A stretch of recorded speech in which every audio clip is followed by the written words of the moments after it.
नमस्कार, आप देख रहे हैं योर स्टॉक्स। मैं हूं आपके साथ प्रशांत पांडे और मेरे साथ है मेरे सहयोगी अभिषेक और इसके साथ ही दिल्ली स्टूडियो से हमारे साथ जुड़ चुकी हैं हमारी सहयोगी पूजा त्रिपाठी। योर स्टॉक्स आपका शो है, आप दर्शकों, आप आम इन्वेस्टर्स का शो है। तो इस शो में अपने सवाल हम तक पहुंचाना हो आपको तो बड़ा ही आसान सा तरीका है। वो तरीके सबसे पहले जान लीजिए।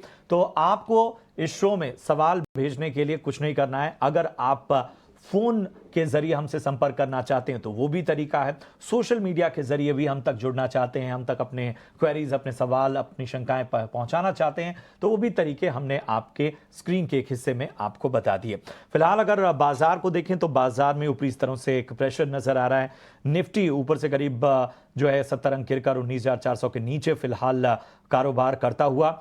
और साफ तौर पर आज जो तेजी नजर आ रही है वो मिड कैप और स्मॉल कैप में नजर आ रही है, लेकिन बाजार पर इस वक्त प्रेशर नजर आता हुआ हमें नजर आ रहा है।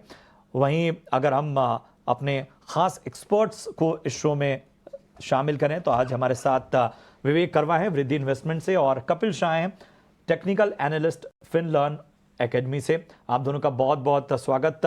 सबसे पहले कपिल, मैं आपके पास आना चाहूंगा। बाजार पर आपका क्या नजरिया बन रहा है फिलहाल, यहां से बाजार को कैसे देख रहा है? जी, गुड मॉर्निंग एवरीवन। तो बाजार का फिलहाल हम रुख देखते हैं तो काफी सुस्त रहा हुआ है। लगातार हम देखते आ रहे हैं कि 19,300 से लेके 19,250 नीचे में सपोर्ट लेते आ रहा है, लेकिन ऊपर के स्तर पे 19,350 से 19,400 के बीच में रेजिस्टेंस ही बनता आ रहा है। तो कारोबार कहाँ ना कहाँ पे 300 पॉइंट की दायरे में ही हमें चलता हुआ देखने मिल रहा है। कुछ खास एक्शन नहीं आ रहा है। आइदर साइड ब्रेकआउट या तो फिर मार्केट 19,400 के सॉरी 19,450 से 500 के ऊपर जाना चाहिए तो एक बुलिश का एक रुख बनेगा, या तो फिर मार्केट 19,250 के नीचे का अगर लेवल ब्रीच करता है तो एक मंदी का एक रुख बनेगा। लेकिन फिलहाल तो मार्केट काफी टाइट कंसोलिडेशन पैच में है।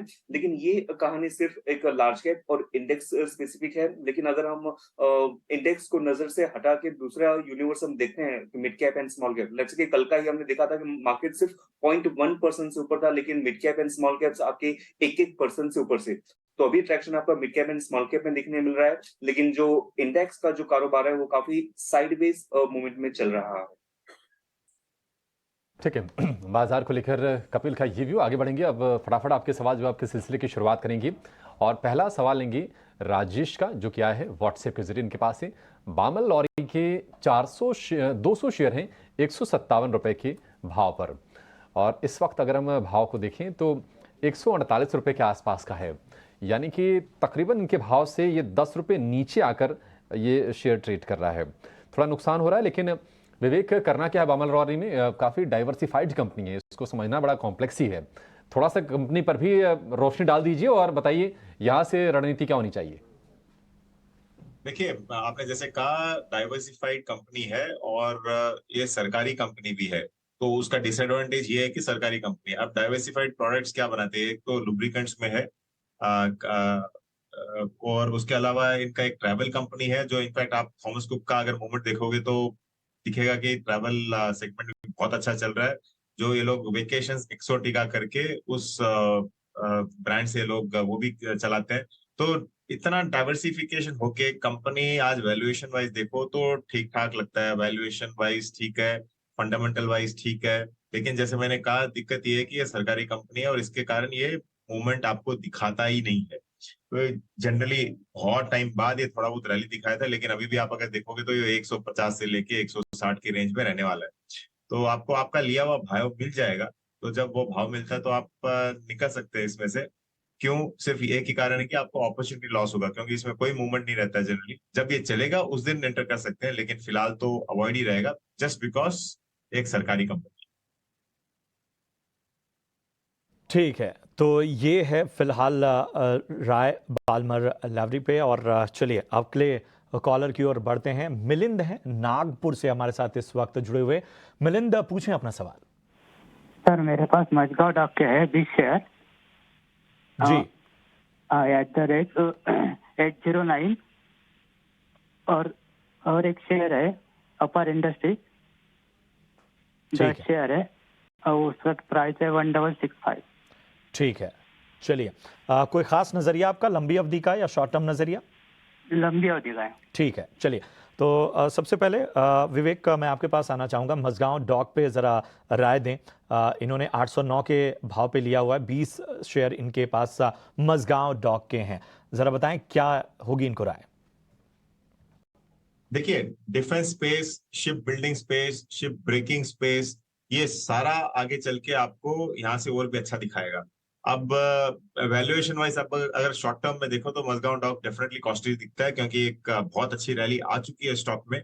लेकिन आप आज भी अगर उसका जो फाइनेंशियल परफॉर्मेंस है ये आप अगर देखो तो दिखेगा कि शानदार result quarter on quarter company देती जा रही है, और ये उम्मीद है कि ये अगले कुछ क्वार्टर्स ऐसे ही दौर चलता रहेगा।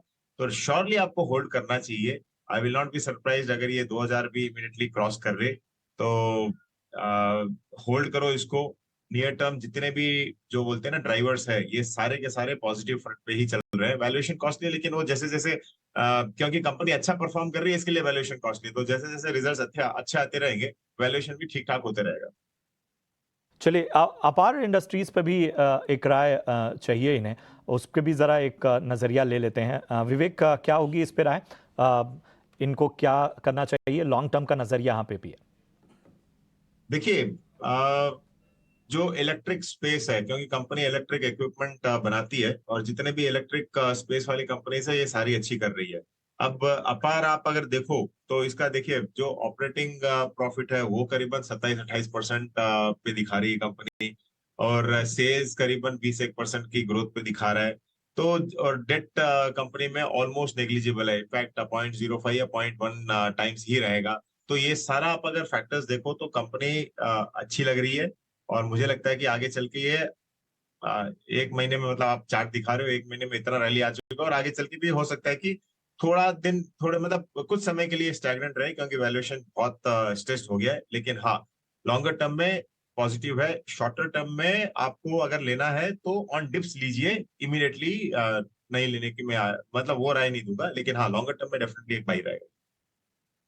ठीक है, तो अपार इंडस्ट्रीज और इसके साथ ही मझगांव डॉक पे आपको राय, और दोनों में बने रहने की फिलहाल रणनीति अपनाइए। चलिए, हमारे पास व्हाट्सएप पर केतन शाह जी का सवाल आया है। डालमिया भारत पर इनका सवाल है। 15 शेयर्स 2070 के भाव पर इन्होंने लिया हुआ है। मौजूदा भाव देखें तो 1974 के पास कारोबार कर रहा है स्टॉक। हालांकि आज 1% ऊपर जरूर है, और लेकिन पिछले एक महीने में देखेंगे तो एक रेंज में स्टॉक कारोबार कर रहा है। यहाँ पर विवेक, आपसे सवाल होगा, डालमिया भारत क्या करे स्टॉक में? देखिए, पिछले क्वार्टर रिजल्ट बहुत खराब था, तो वो एक दिक्कत थी। और मुझे लगता है कि इस क्वार्टर भी हो सकता है कि नम रिजल्ट ही आए, बिकॉज मॉनसून सीजन चालू था।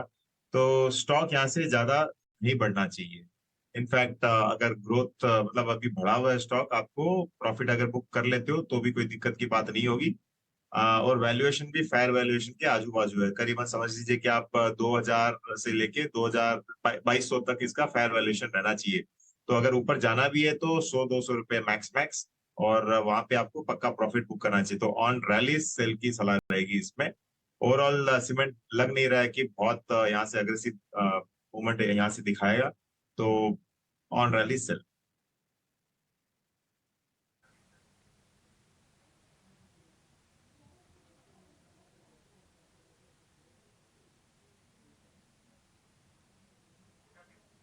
बिल्कुल। तो ये है व्यू डालमिया भारत पर। अब आगे बढ़ते हैं, और अगला सवाल हमें आया है ट्विटर पर इंदौर से धर्मेंद्र जी का।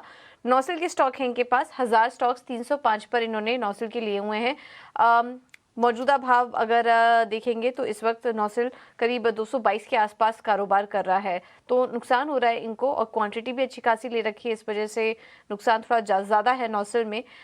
यहाँ पर कपिल, आप सजेस्ट करिए, नौसिल के चार्ट्स कैसे लग रहे हैं आपको? क्या इनके खरीद भाव से और करेक्शन दिख सकता है? और क्योंकि नुकसान भी बहुत ज़्यादा हो चुका है, तो कोई भी उम्मीद है क्या एक रिकवरी की? जी, बेसिकली हमने अभी के मार्केट के स्ट्रक्चर में जो देखा था कि जब भी मार्केट रैली में के फेज में थी, तभी भी केमिकल सेक्टर्स ने इतना खास कुछ पार्टिसिपेशन देखने हमें नहीं मिला था। और नौसिल एक केमिकल सेक्टर से बिलोंग करती है और वन ऑफ द सेगमेंट इसका टायर के यहाँ पे होता है। टायर के मीन्स यहाँ पे हमारे पहले भी थेसिस था, लेट्स से कि टायर और ऑटो कंपोनेंट्स काफी अच्छा मूव कर रहे हैं, तो नौसिल को इनडायरेक्टली कहाँ ना कहाँ पे बेनिफिट मिलेगा। लेकिन जो सेक्टर का एक हेडविंड रहा हुआ था, तो इसकी वजह से वो अंडर प्रेशर रहा हुआ था। लेकिन पिछले कुछ दिनों से हमें थोड़ा सा ट्रैक्शन यहाँ पे चेंज होते हुए देखने मिल रहा है कि केमिकल सेक्टर्स में थोड़े से नीचे के लेवल से कुछ हमें बाउंस देखने मिल रहे हैं। आज की तारीख में भी ये स्टॉक के स्पेसिफिक का हम यहाँ पे रुझान देखते हैं, तो केमिकल स्टॉक मेरे ऑलमोस्ट 9 स्टॉक मेरे रडार में होते हैं, तो 9 स्टॉक में से ऑलमोस्ट 8 स्टॉक आज पॉजिटिव मोमेंटम है। तो कहाँ ना कहाँ पे उसका इनिशियल लेवल पे ट्रैजेक्टरी हमें पॉजिटिव मोमेंटम होते हुए देखने मिल रही है। ये कॉन्ट्रा एक व्यू है, तो उन्होंने इतना पेन झेला हुआ है केतन जी ने, तो थोड़ा सा और इसको होल्ड कर सकते हैं नीचे में। और स्टॉक का इमीडिएटली रिटर्न यहाँ पे देखने की गुंजाइश काफी नहीं है, लेकिन स्टॉक अपना नीचे के लेवल पे बेस बना रहा है, तो स्टॉक को होल्ड कर सकते हैं। ठीक है। तो अभी फिलहाल स्टॉक को होल्ड करिए, क्योंकि आपको नुकसान भारी हो चुका है। थोड़ा आपको समय देना पड़ेगा। स्टॉक अपने बेस के आसपास कारोबार कर रहा है, लेकिन यहाँ से एक रिकवरी के लिए अभी फिलहाल आप रुक सकते हैं। नुकसान में मत निकलिए स्टॉक से। अगले दर्शक को शामिल कर लेते हैं। हमारे साथ गुजरात से जुड़े हैं नटवर लाल। नमस्कार सर, किस स्टॉक पर सवाल है आपका, पूछिए। मेरे पास सेंस टेक्नोलॉजी के 35 शेयर है, 600 में लिया है।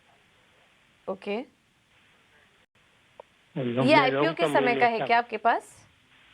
हाँ, यस। हाँ, आईपीओ में अलॉट हुआ था काफ़ी उस समय 600 के आसपास, और उसके बाद हमने देखा यहाँ पे निवेशकों को एक लिस्टिंग गेम भी हुआ, और आपने जो समय दिया उससे फ़ायदा भी हुआ। लगातार तेज़ी में है ये स्टॉक, और अगर अगर इसी साल का हम देखेंगे, क्योंकि हाल फिलहाल की ही लिस्टिंग है, ये ज़्यादा समय हुआ नहीं है इसको, अगर इसी साल का देखेंगे तो करीब 800 अंकों की तेज़ी स्टॉक में देखने को मिल चुकी है। 90% से ज़्यादा की तेज़ी ये स्टॉक दिखा चुका है। विवेक, क्या सजेस्ट करेंगे? लॉन्ग टर्म निवेशक हैं, काफ़ी अच्छे सिलेक्शन भी इन्होंने किया अपने लिए, अभी भी बने रह सकते हैं, तो आप बने रहने की इनको सलाह देंगे आगे भी, या फिर थोड़ा मुनाफा बुक कर लेना चाहिए इन्हें? पूजा, मुझे ध्यान है जब लास्ट टाइम इसके बारे में बात हुआ था, तब मैंने ये कहा था कि इसको करीबन 1400 का कुछ स्टॉप लॉस लगा के आप इसको रखिए। उस वक्त ये 1600 में करीबन था, और ये हो सकता है कि 1800 से लेके 2000 रुपए जाए।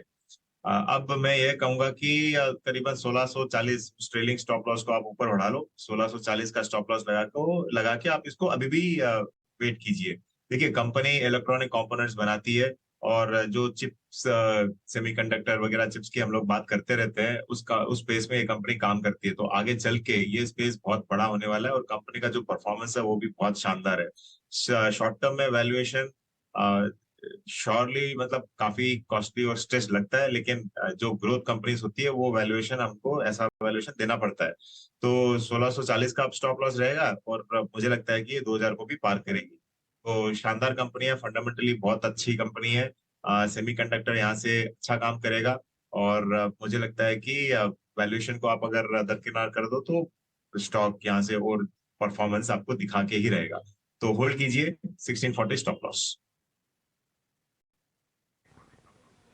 ठीक है, तो अगर आपको पैसे की ज़रूरत नहीं है तो आप होल्ड कर सकते हैं। स्टॉप लॉस लेकिन अपना ट्रेल करते चले, स्टॉप लॉस रिवाइज करते रहें। अभी भी आप मुनाफे में ही हैं, और आगे स्टॉक और बढ़ेगा, उसका भी फायदा आपको मिलेगा इस शेयर पर।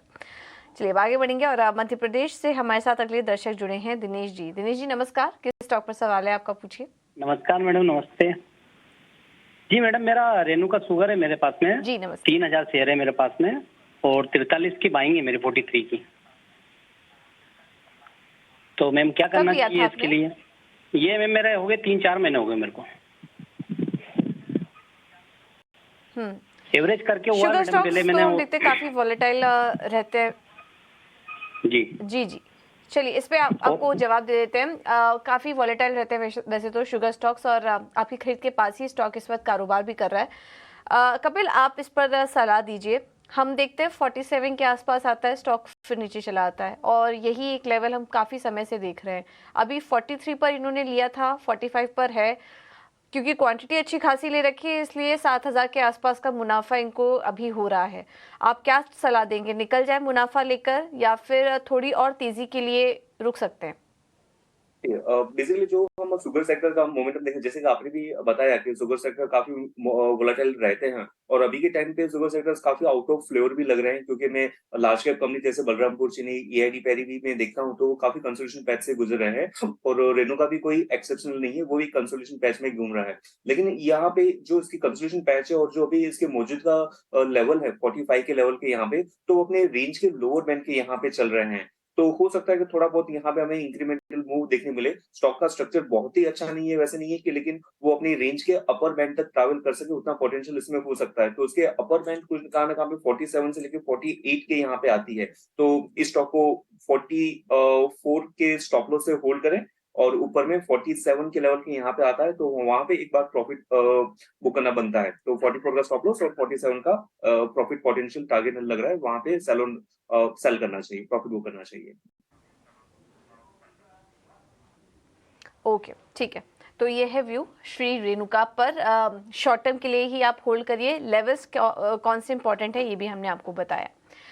अब आगे बढ़ते हैं और अब बात करते हैं जियो फाइनेंशियल्स की, जिस पर की लगातार हमारी नज़र बनी हुई है और इससे जुड़ा हर एक छोटा अपडेट और रिसर्च हम आपके सामने लेकर आ रहे हैं। और आज हम देख रहे हैं कि लगातार तीसरा दिन है जब 5% का लोअर सर्किट लगा है इस स्टॉक में। पिछले 3 दिन में जियो फाइनेंशियल्स में 27,000 करोड़ का मार्केट कैप साफ हो चुका है। जियो फाइनेंशियल क्यों टूट रहा है लगातार, इसके पीछे की वजह क्या है, किन फैक्टर्स पर आपको नजर रखनी है, ये समझ लेते हैं। और हमारे साथ जुड़ चुके हैं अभिषेक और सौमित पूरा एनालिसिस लेकर। अभिषेक, ओवर टू यू। जी हाँ, जियो फाइनेंशियल लगातार चर्चा में है। डीमर्जर से पहले चर्चा में था, डीमर्जर के बाद चर्चा में आया, लिस्टिंग से पहले चर्चा में लगातार रहा और लिस्टिंग के बाद भी ये कंपनी लगातार चर्चा में है। फर्क बस इतना है कि पहले भावनाएं थी, अब भाव सामने है और उस भाव को लेकर कहीं ना कहीं निवेशकों के मन में चिंता है कि क्या 3 दिन की जो लगातार गिरावट हो गई सर्किट पे ये शेयर चल रहा है, क्या अभी और टूटेगा, फेयर प्राइस क्या है इसका, इसको लेकर सवाल उठ रहे हैं। और कहीं ना कहीं अब वैल्यूएशन थोड़े सस्ते जो पहले कहे जा रहे थे, तो अभी कंसर्न क्या है, क्यों ये शेयर टूट रहा है, इसकी आज हम पड़ताल करेंगे। और सौमित हमारे साथ हैं जो कि जियो फाइनेंशियल से जुड़ी सारी की सारी अपडेट आपके सामने लेकर आ रहे हैं। तो कुछ सवाल हैं जो आपके मन में है और उन सवालों के जवाब हम सौमित से लेने की कोशिश करेंगे। सबसे पहला सवाल सौमित, आप ये बताइए कि जियो फाइनेंशियल लगातार क्यों टूट रहा है? अगर आप देखेंगे तो तीसरा दिन है कंटिन्यूस लोअर सर्किट आ रहा है। फर्स्ट डे पे करीब 3.7 करोड़ सेल ऑर्डर्स थे, सेकंड डे कल 11 करोड़ के सेल ऑर्डर्स थे और आज ऑलरेडी 14 करोड़ से ज़्यादा के सेल ऑर्डर हुए। अभी सेल ऑर्डर्स क्यों आ रहे हैं? क्योंकि हमें पहले से ये पता था, हमने आपको बताया भी था व्यूअर्स को हमारे, कि जो भी ये पैसिव म्यूचुअल फंड्स जो है, जो इंडेक्स को ट्रैक करते हैं, इनके पास भी जियो फाइनेंशियल के शेयर्स गए क्योंकि उनके पास आरएल के शेयर्स थे। बट अब चूंकि जियो फाइनेंशियल दोनों ही इंडेक्सेस से बाहर जाने वाला है, उन्हें ये शेयर्स बेचने पड़ेंगे, वो अपने म्यूचुअल फंड में ये शेयर्स को नहीं रख सकते। और यही सेलिंग आने के कारण हमें ये लोअर सर्किट दिख रहा है, क्योंकि कोई बायर अभी के टाइम पे है नहीं जियो फाइनेंशियल के लिए। और करीब 14.5 करोड़ शेयर्स की सेलिंग एक्सपेक्टेड थी म्यूचुअल फंड्स की तरफ से।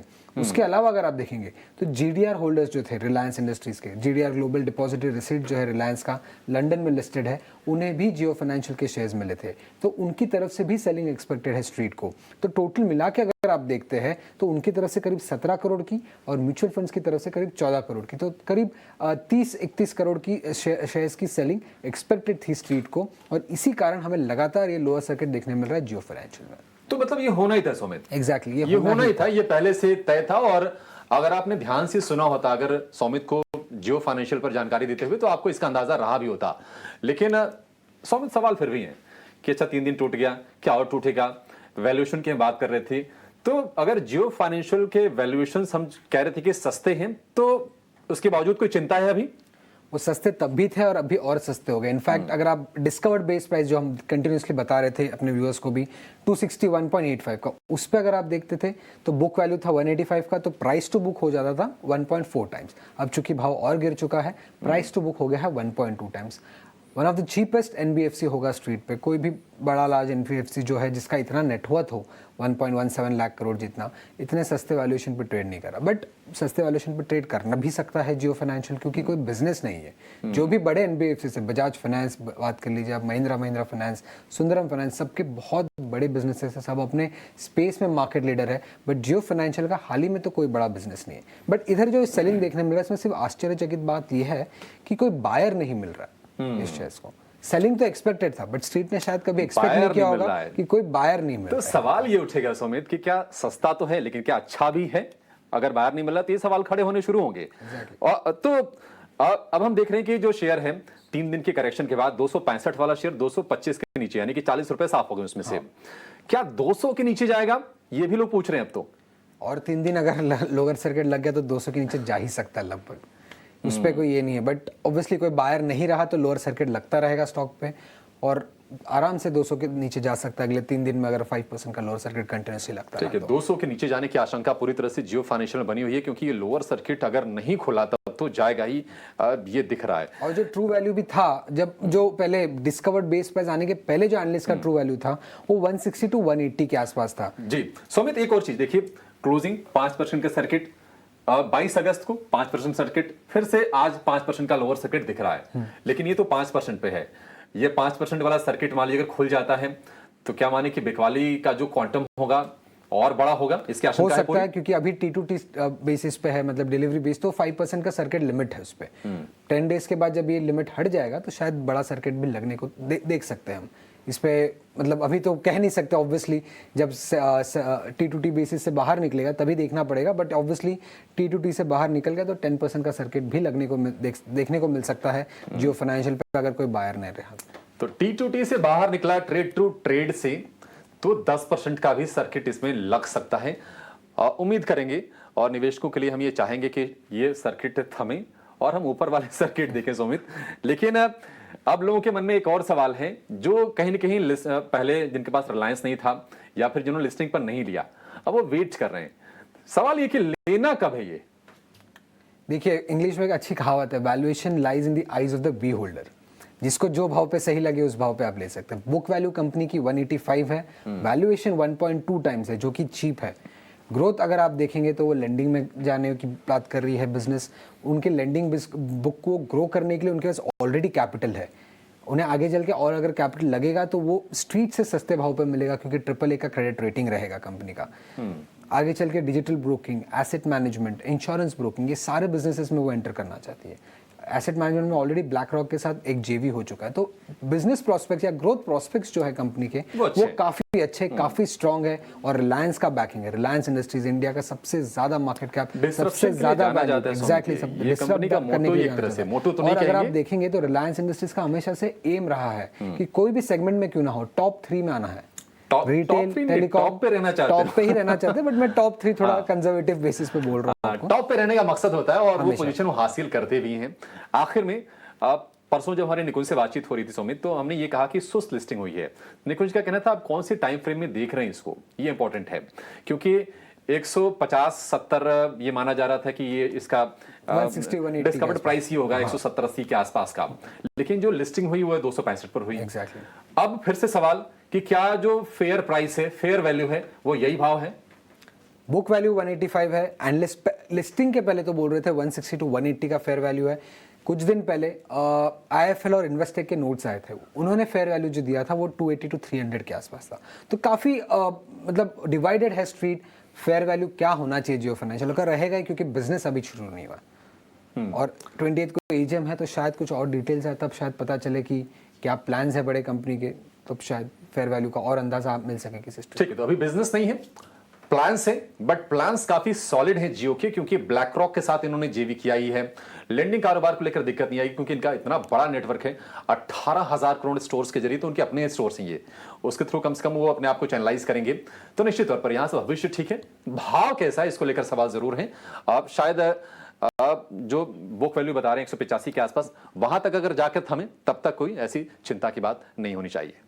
मिल करते हैं, लोकेश मुनियाल हैं दिल्ली से, इंस्टाग्राम के जरिए उन्होंने अपना सवाल हम तक पहुंचाया और इनका सवाल किर्लोस्कर पर है। 200 शेयर इन्होंने लिए हैं 440 के भाव पे, और बधाई देनी होगी क्योंकि इस वक्त दुगने से भी ज़्यादा ये स्टॉक उनके लेवल से आगे जा चुका है और अच्छे खासे मुनाफे में है। और हम अगर किर्लोस्कर को देखें तो लगातार शानदार तेज़ी, आज भी ये स्टॉक लगभग 2.5% ऊपर, 5 दिनों में देखें तो लगभग 0.25% यहाँ पर तेज़ी नज़र आई है। पिछले एक महीने में ये स्टॉक 22.5% यहाँ पर उछाल यहाँ पर नजर आया। चलिए इस पर राय ले लेते हैं। मेरे ख्याल से चूंकि इतना इन्होंने होल्ड किया है तो आगे भी लंबी अवधि का ही नजरिया इनके पास है।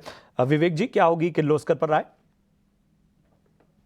होल्ड ही रहेगी अभी भी, क्योंकि देखिए कंपनी जिस स्पेस में है, कंप्रेसर पंप्स, आप चाहे बाकी कंपनीज भी देख लो, शक्ति पंप है या फिर क्रॉम्पटन ग्रीव्स साइड में है, ये सारी कंपनीज अच्छा कर रही है। और किर्लोस्कर फंडामेंटली मैनेजमेंट वाइज भी बहुत केपेबल मैनेजमेंट है। और जितना भी इन्होंने रिजल्ट्स दिखाया है पिछले 3-4 क्वार्टर में, लगातार पॉजिटिव रिजल्ट्स है। और अगर कंपनी का डेट लेवल्स भी देखो तो करीबन मतलब बहुत नेग्लिजिबल है, आप उसको जस्ट इग्नोर कर सकते हो, 0.6 टाइम्स है। तो ओवरऑल मुझे लग रहा है कि ये आगे चल के भी ऑपरेटिंग मार्जिन जो अभी करीबन 41% दिखाती है, बहुत कम कंपनीज दिखाती है 40%, तो बहुत वैल्यूएशन वाइज भी ये सस्ता लग रही है। तो मुझे लग रहा है कि ये आराम से आपको 4 डिजिट का स्टॉक होना चाहिए आगे चल के। तो आपने लंबी अवधि के लिए इसको होल्ड किया है, तो मुझे लगता है कि आगे चल के भी आपको इसको होल्ड करना चाहिए। तो ओवरऑल सब तरीके से आज के दिन गंगो स्टॉक है, एकदम आपको होल्ड करना चाहिए। ठीक है, होल्ड करने की सलाह है किर्लोस्कर ब्रदर्स को। लेकिन अब आपको बताएंगे कि ऑप्शन में कहां पर मौके बन रहे हैं। ऑप्शन के चैंपियन शुरुआत करेंगे अब।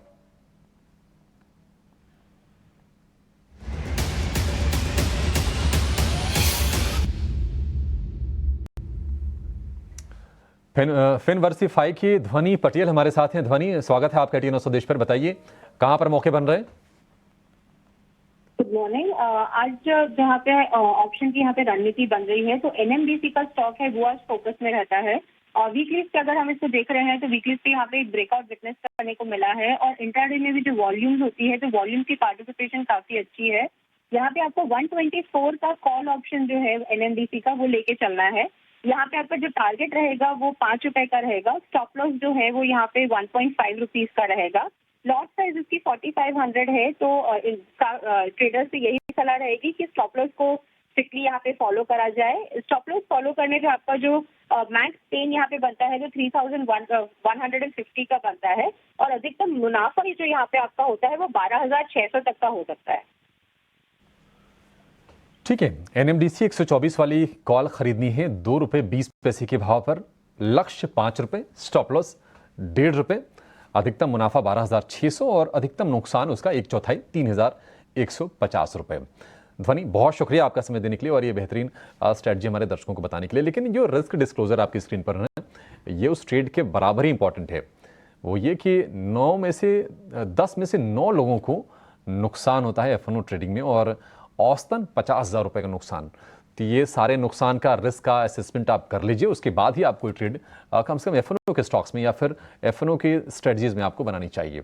आगे बढ़ेंगे, पुणे से निरंजन का सवाल लेंगे जो कि आए हैं फेसबुक के जरिए, और इनके पास में पीटीसी इंडिया के शेयर 7,595 रुपए के भाव पर। पीटीसी इंडिया का शेयर हम देख रहे हैं कि इस वक्त 126-27 रुपए के आसपास ये ट्रेड कर रहा है, 52 हफ्ते की ऊंचाई के आसपास ही है। विवेक जी, क्या सलाह होगी आपकी पीटीसी इंडिया को लेकर? निवेशित रहें, क्योंकि हम देख रहे हैं कि शेयर धीरे धीरे करके ही सही लेकिन अच्छा खासा ऊपर आ गया है। देखिए, जिस हिसाब से हर एक स्टेट गवर्नमेंट्स फेस कर रही है पावर की किल्लत, और उनको लेना पड़ रहा है, मतलब एक्सचेंजेस से आईएक्स तो नहीं चलेगा, लेकिन मुझे लगता है कि पीटीसी यहाँ से और भी चलेगा। आज के दिन 3,800 करोड़ के नीचे का इसका मार्केट कैप है, और उस पे आप अगर कंपेयर करो प्रॉफिट, तो बहुत वैल्यूएशन आज के दिन भी इसको आप अगर देखो तो कोई भी एंगल से बहुत चीप लगता है। तो यहाँ से अगर 160 भी ये चला जाता है इमीडिएटली, तो मैं सरप्राइज नहीं रहूंगा। काफी बुलिश हूं मैं पावर सेगमेंट पे, और मुझे लग रहा है कि अगले 5-7 साल पावर सेक्टर यहाँ से अच्छा करेगा। 10 साल कुछ भी नहीं किया था पावर सेक्टर ने, तो एटलीस्ट अगले 5-7 साल ये अब अच्छा करने वाला है। तो बाई की भी सलाह रह सकती है अगर किसी को लेना हो, तो पीटीसी है, एनटीपीसी है, ये दोनों स्टॉक्स पे मैं काफी बुलिश हूँ। तो डेफिनेटली होल्ड कीजिए, इनफैक्ट आप बाई भी कर सकते हो लॉन्ग मतलब लंबी अवधि के लिए। ओके, तो ये है व्यू पीटीसी पर और अन्य पावर स्टॉक्स पर। अब आगे बढ़ते हैं और अगले दर्शक को शामिल करते हैं। हमारे साथ फोन लाइन पे जुड़े हैं अनिल। अनिल जी नमस्कार, किस स्टॉक पर सवाल है आपका, पूछिए।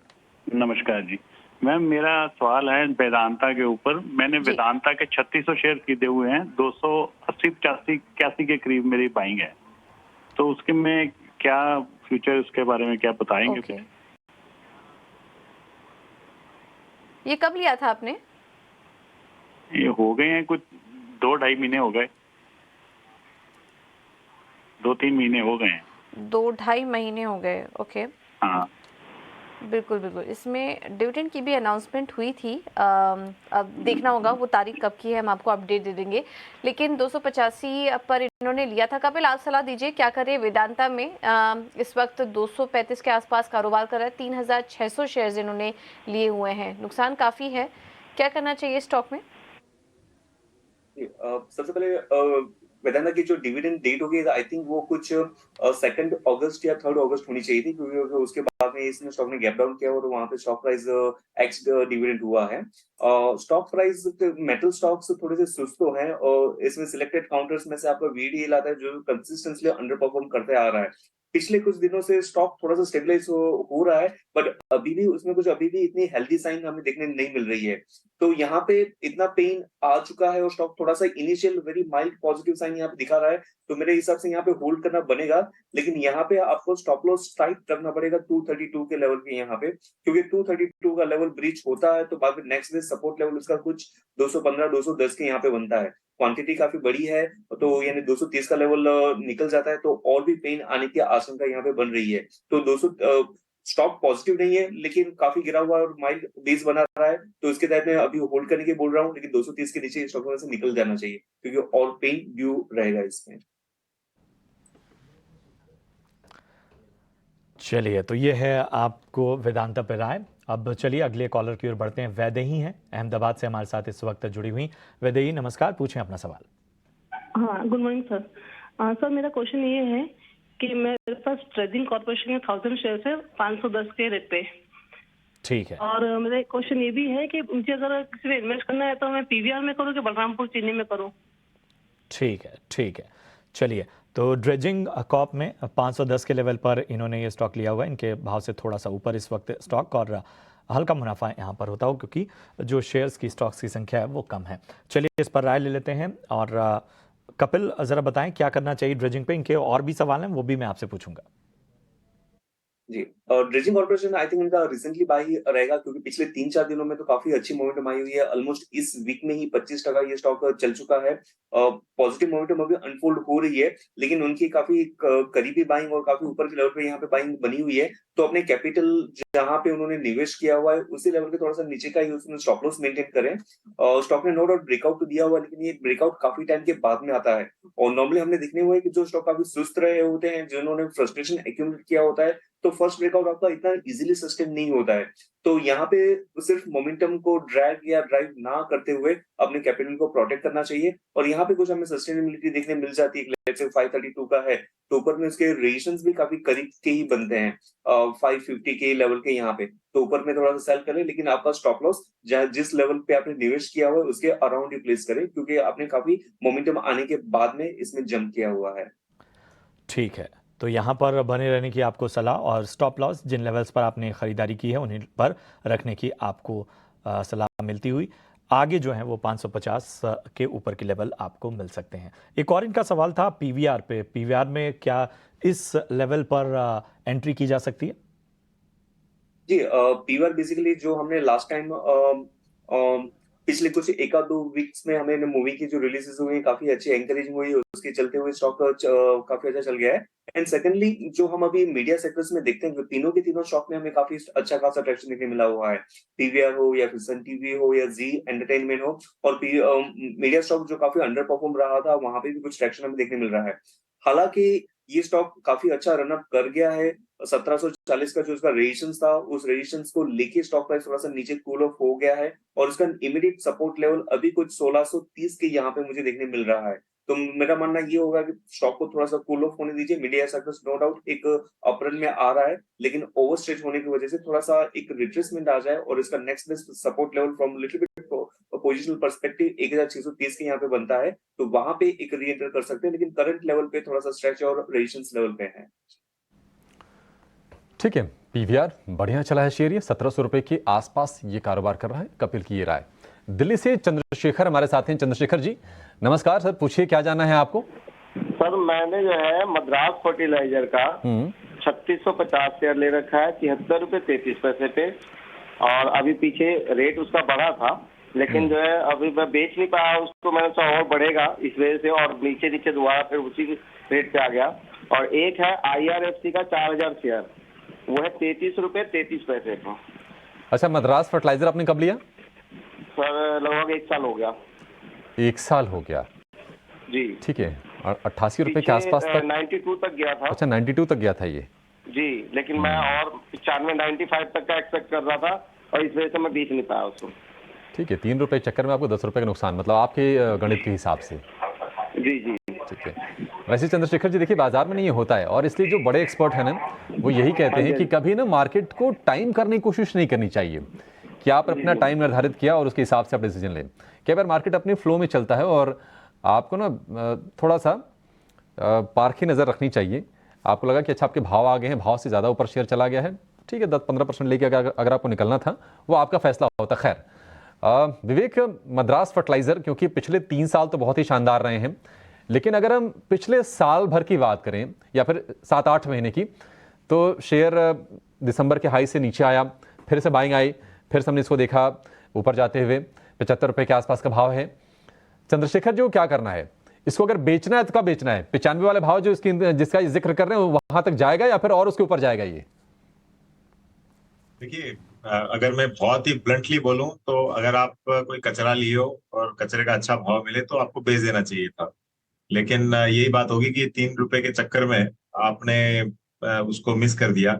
और आज अगर कोई पूछे कि इसको होल्ड अगर करे तो क्या रीजन से करें? कंपनी अभी भी नुकसान दिखा रही है, बुक वैल्यू नेगेटिव है, हाई डेट है, मतलब आप कोई भी एंगल से देखो इसमें आपको दिखेगा कि होल्ड करने का या बाई करने का कोई रीजन दिखता नहीं है। तो मेरे हिसाब से तो आपको सेल करना चाहिए। अगर फर्टिलाइजर स्पेस में ही रहना है तो काफी बढ़िया बढ़िया कंपनी से उसमें लीजिए, और एक बहुत माइक्रो कैप कंपनी है, खाली 1200 या 1300 करोड़ का मार्केट कैप रहेगा इसका। तो मैं एक्चुअली चेन्नई से हूँ, मद्रास से ही हूँ, लेकिन मैं मद्रास फर्टिलाइजर पक्का नहीं लूंगा। गजब है सर। इसका नाम चेन्नई फर्टिलाइजर कर दें क्या? तब आप बुलिश होंगे। वो तो अगर मैं कोई स्टेक ले लूं उसमें तो रिकमेंडेशन दे सकते हैं। फिलहाल ठीक है, मेरे तो आप पास एक काम कीजिए ना सर, जो आप बता रहे हैं कि बहुत सारी अच्छी अच्छी जो कंपनियां हैं, एक नाम बता दीजिए इनको फिर। नहीं, देखिए अभी जो फर्टिलाइजर का एक्चुअली स्पेस होना चाहिए वो खत्म हो चुका है, क्योंकि मॉनसून खत्म है। अब वापस अगले मॉनसून के पहले हम लोग फर्टिलाइजर पे वापस फोकस करेंगे। लेकिन आपको सही में अगर फर्टिलाइजर या केमिकल पे देखना है तो आपको, मेरे को GNFC बहुत अच्छा लगता है इस वैल्यूएशन पे। देखिए मार्जिन ड्रॉप हुए थे, प्रॉफिट ड्रॉप हुआ था, इसके कारण स्टॉक काफी पिट गया, लेकिन इन स्तरों में मुझे नहीं लगता कि GNFC यहाँ से नीचे जाएगा। तो अगर 555 560 लेवल्स पे रहेगा GNFC, आप अगर इसको लेते हो तो जैसे ही थोड़ा सा एक क्वार्टर में रिजल्ट अच्छा दिखाता है तो आपको 800 के ऊपर वापस दिखा देगा। तो GNFC एक बाई रहेगा। ठीक है, मद्रास से थोड़ा सा बढ़िए, गुजरात की तरफ आ जाइए। GNFC आपके लिए शेयर एक बढ़िया विकल्प है। मद्रास। हमारे पास ट्विटर पर सवाल आया है मनीषा जी का, और इनका सवाल हम आपके सामने रख देते हैं। मनीषा जी ने जो सवाल पूछा है, उनका स्टॉक हम लाने की, टीटागढ़ वैगन पर इनका सवाल है मनीषा जी का, और जो मौजूदा भाव है इनका वो 676 पर इन्होंने इस स्टॉक को लिया हुआ था 50 शेयर्स, और इस वक्त टीटागढ़ देखेंगे तो करीब 4% की तेजी के साथ कारोबार कर रहा है, 700 के ऊपर के लेवल्स हैं, तो हल्के मुनाफे में है ये। कपिल, क्या करना चाहिए टीटागढ़ वैगन में? अगले लेवल्स आप क्या देख रहे हैं?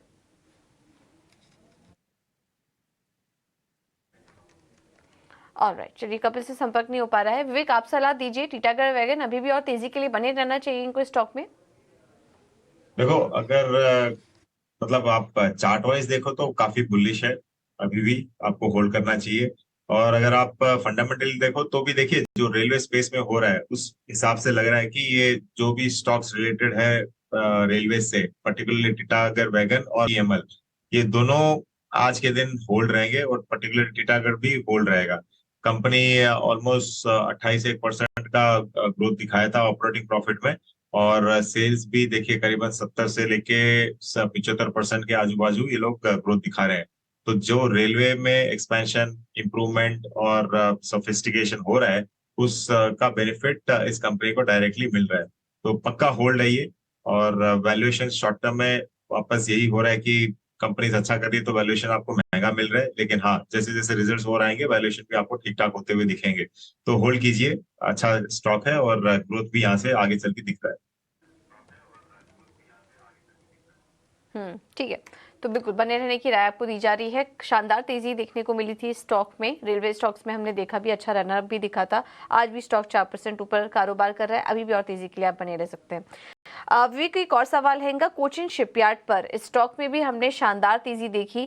इनके पास 50 शेयर्स इन्होंने लिए हुए हैं 710 पर, और स्टॉक अब 850 के पार कारोबार कर रहा है। यहाँ पर भी शानदार तेजी, और आज भी हम देख रहे हैं स्टॉक में करीब 5% की मजबूती देखने को मिल रही है। इन्हें भी मुनाफा अच्छा खासा हो रहा है। कोचिन शिपयार्ड में भी बने रहने की राय देंगे? देखिए, जैसे हमने शुरुआत शो की थी मजगांव डॉक की, तो वैसे ही ये स्टॉक भी है। एकदम डेट लेवल 0 है, और जिस हिसाब से शिपिंग में, डिफेंस में ऑर्डर्स आ रहे हैं, ये कंपनीज पूरा फायदा उठाएगी अपना हेल्दी बैलेंस शीट का। तो श्योरली होल्ड रहेगा, निकलिए मत। और रिजल्ट्स अच्छे आ रहे हैं कंपनीज के, और आगे चल के भी इसका परफॉर्मेंस आपको दिखेगा कि पॉजिटिव भी यहाँ से रहने वाला है। वापस यही दिक्कत है कि शॉर्ट टर्म में वैल्यूएशन ज्यादा है, तो अगर लेते हो तो थोड़ा सा टाइम आपको देना पड़ेगा, लेकिन अगर आप मतलब टाइम देते हो तो आपको डेफिनेटली यहाँ से अच्छा रिजल्ट मिलेगा। ठीक है, तो कोचीन शिपयार्ड पे यहाँ पर आपको बेहतर नजरिया मिलता हुआ। चलिए अगले कॉलर की ओर बढ़ते हैं। बाबूलाल हैं राजस्थान से। बाबूलाल जी नमस्कार, पूछे अपना सवाल। सर, मैंने जुपिटर वैगन ले रखे हैं सर, 400 शेयर 230 रुपए के भाव में। कितने शेयर, एक बार फिर से बताइए। 400 शेयर सर। 400 शेयर, माफी चाहेंगे, शेयरों की संख्या है 1000, लेकिन 400 शेयर किस भाव पे लिया आपने? 230। ठीक है, 230 रुपए के भाव पे 400 शेयर लिए हैं जुपिटर वैगन के लिए। कब तक रुक सकते हैं? जी सर, मैं रुक सकता हूँ, साल 2 साल रुक सकता हूँ। स्कोप क्या है इसका? ठीक है, चलिए विवेक जी, जुपिटर वैगन आज भी ये स्टॉक का 4.25% ऊपर, और लगातार अच्छी खासी तेजी यहाँ पर नजर आई है। इनके भाव से तो काफी ऊपर है, अच्छा खासा मुनाफा यहाँ पर इनको हो रहा है। बताएं आगे क्या करना चाहिए, साल 2 साल रुक सकते हैं? देखिए, बहुत ज्यादा तो कंपनी के बारे में मैं जानता नहीं हूँ, लेकिन जितने भी नंबर्स मेरे सामने दिख रहे हैं, मतलब 80% इनका प्रॉफिट ग्रोथ, डेट लेवल्स खाली 0.55 टाइम्स, और ऑपरेटिंग मार्जिन 18% कंपनी दिखा रही है। उस बेसिस पे तो लग रहा है कि स्टॉक यहाँ से बहुत अच्छा कर सकता है, और रिजल्ट्स भी इसके बहुत स्ट्रांग आ रहे हैं, तो श्योरली होल्ड कीजिए। और अगर आपको मैं अगर चार्ट्स वाइज भी बताऊं तो भी पूरा का पूरा बुलिश टेरिटरी में है, और दिख रहा है कि यहाँ से आपको 400 तक भी ये दिखा सकता है, तो श्योरली होल्ड रहेगा। बने रहने की आपको सलाह, और आगे बेहतर संकेत आपको मिलते हुए नजर आएंगे। चलिए बहुत बहुत शुक्रिया करेंगे विवेक जी, हमारे साथ कपिल भी जुड़े, उनका भी बहुत बहुत धन्यवाद। और फिलहाल मुझे, अभिषेक और मेरी सहयोगी पूजा को दीजिए इजाजत।